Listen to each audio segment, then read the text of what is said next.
प्रसिद्ध धार्मिक स्थानों को देखने के लिए और सिद्ध ग्रंथ पुराणों को सुनने के लिए हमारे चैनल को सब्सक्राइब करिए। जय महाकाल, जय महाकाली। माँ कालिका पुराण अध्याय कपिल अवतार आख्यान भाग 3। श्री मार्कंडेय महर्षि जी ने कहा कि उस समय में महान आत्मा वाले कारुण्य से युक्त सुमंत्रस्त अर्थात भय युक्त गदगदता से समन्वित उन स्वयंभू मनु से बोले, हे तपोनिधि, हे महाभाग, आप डरे हुए मेरी रक्षा करने के योग्य होते हैं। विशाल मत्स्यों से मैं परम भीत डरा हुआ हूं, जो मुझे कहीं खाने जाएं। इसीलिए मैं नित्य ही उद्वेग वाला रहता हूं। हे महाभाग, प्रतिदिन ही बड़े बड़े मत्स्य मुझे खाने के लिए मेरे पीछे दौड़ लगाया करते हैं। सभी ओर से बड़ी संख्या में बड़े मत्स्य मुझे खाने के लिए आया करते हैं। हे नाथ, आप मेरी रक्षा करने के लिए समर्थ हैं। आज बड़े बड़े रोमों वालों से बड़े और बहुतों के द्वारा मैं विदारित किया गया हूं। सबसे छोटा थक गया हूं और भागने में परम असमर्थ हूं। मैं अपने प्राणों के रक्षित करने की इच्छा वाला हूं। आप महान आत्मा वाले हैं। ऐसे मुनि मैं आपकी शरणागति में प्राप्त हुआ हूं। यह आपका परम अनुग्रह है।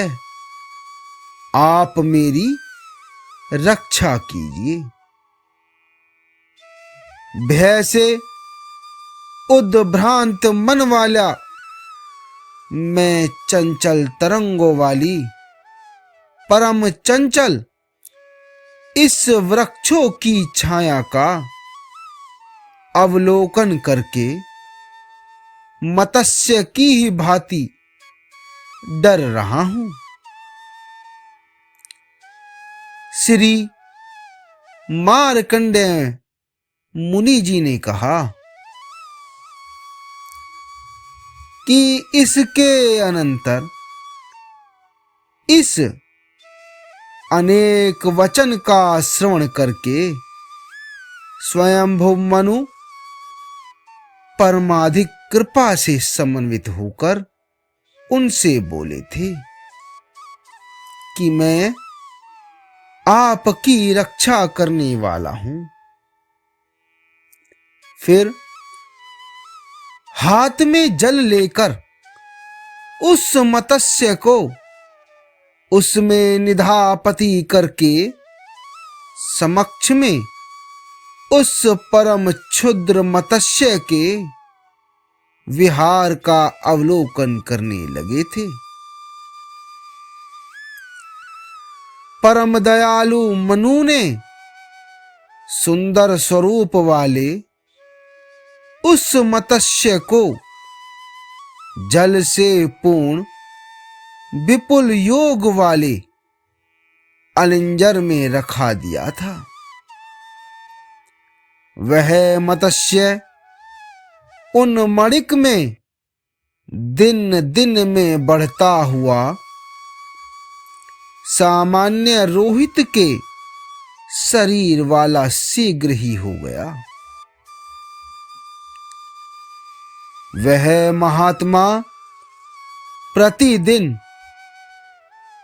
10 घट जल से परिपूर्ण उस मणिक को बढ़ाते रहे थे और मत्स्य को वर्धित कर दिया था। अर्थात वह मत्स्य बड़ा होता चला गया था और बड़े बड़े नेत्रों वाला एक बालक मत्स्य थोड़े ही समय में उस मणिक के जल के मध्य में लोमों से युक्त 3 देह वाला हो गया था। श्री मार्कंडेय मुनि जी ने कहा कि स्वयंभू मनु ने उस प्रकार से स्थूल शरीर वाले उस मत्स्य का अवलोकन स्वयं करके उसको अपने हाथ से ग्रहण करके वे विकसित कमलों से संयुक्त सरोवर को चले गए थे। वह सरोवर वहां पर परम पुण्य नर नारायण के आश्रम में बहुत विस्तृत था। वह 1 योजन के विस्तार वाला तथा 1.5 योजन आयताकार था। उसमें उनके भीत गण थे। उस सरोवर में उस मत्स्य को डाल करके उस समय में मनु ने वहां पर निर्धारित कर दिया था।